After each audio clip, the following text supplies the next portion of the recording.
There was a big change in Georgia's drug policy last week. Before that, smoking marijuana was punished with up to 7 years of prison. But thanks to the case of Beqa and the white noise movement, the whole situation has changed. We are about to meet up with Dato now to find out more about this organization.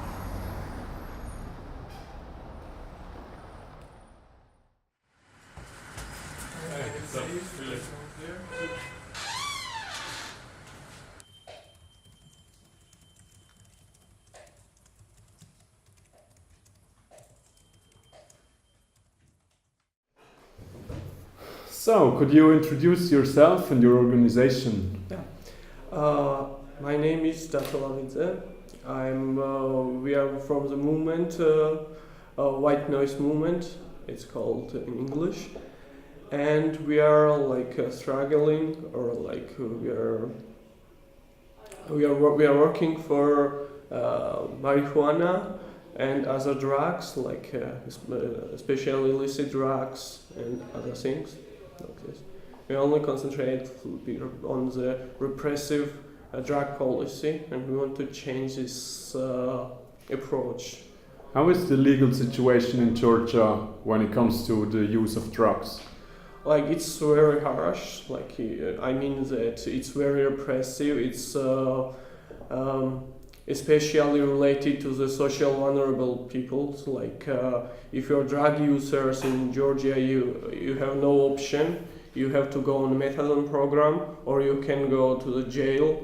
And there's no harm reduction programs and a new model which drug policies now are designed to harm reduction programs and to reintegrate these drug users in society, and we don't have this one. We have only repressive methods and fines and repressive methods.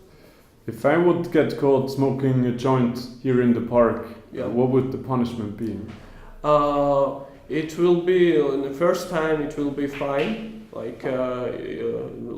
For example, for 200 euros, similar. And if you use it to the second time, you might go into the jail. And it's also dependent what you're smoking. For example, if you smoke this hashish or new psychoactive drugs, psychedelic drugs, maybe you can use MDMA or LSD, you go to the jail.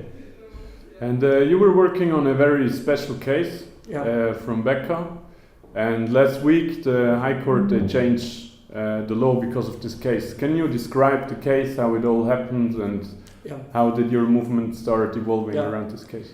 Beqa was in 2013. Beqa was arrested for possessing marijuana, 69 grams, and he was faced to go to the jail from code was from 7 to 14 years, and we was making protests and things like that.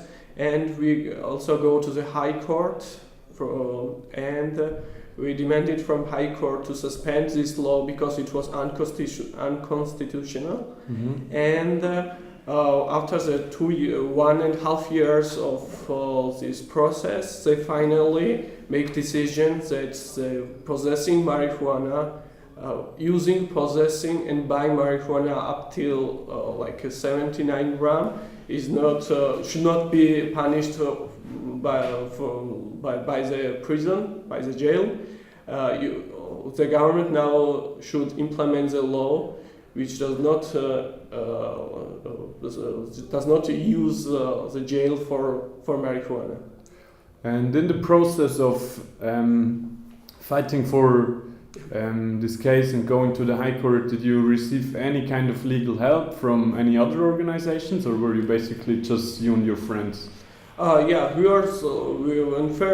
gathered with friends, but we all working on different organization, and we have access to the media and other stuff, and that's why I think that this process and this campaign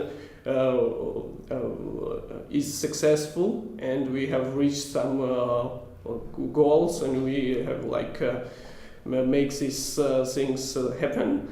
And if like a person who is doesn't have the access to media, access to the NGOs or other things, it's very huge problem, and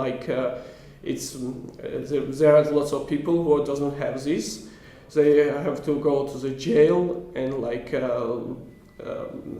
they face personalized repressive methods.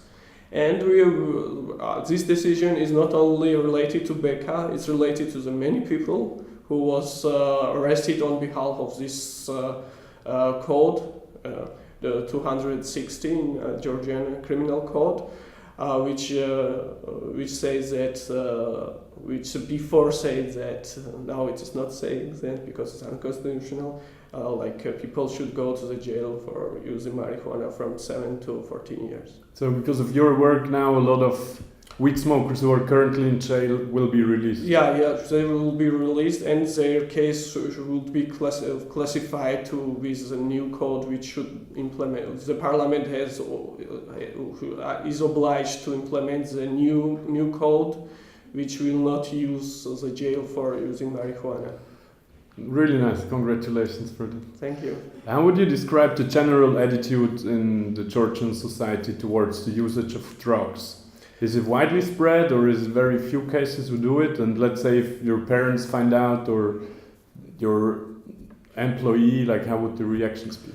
I think that drugs in Georgia, if you go to the 90s, there was everywhere drugs, especially illicit drugs, heroin and other things, because the there was no institutions, the police was totally corrupted and things like this, and all criminals are using these heroines and other drugs. That's why it was marginalized.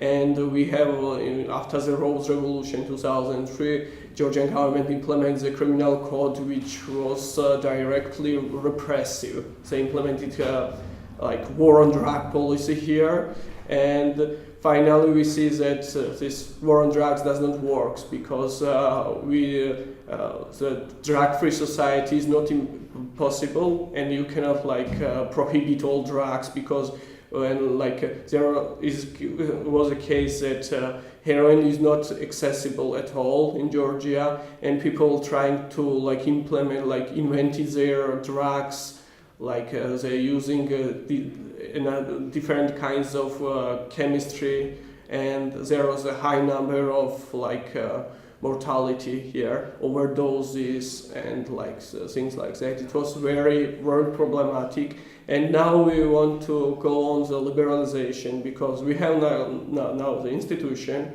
which can prevent this drug proliferation, how to drug using in Georgia.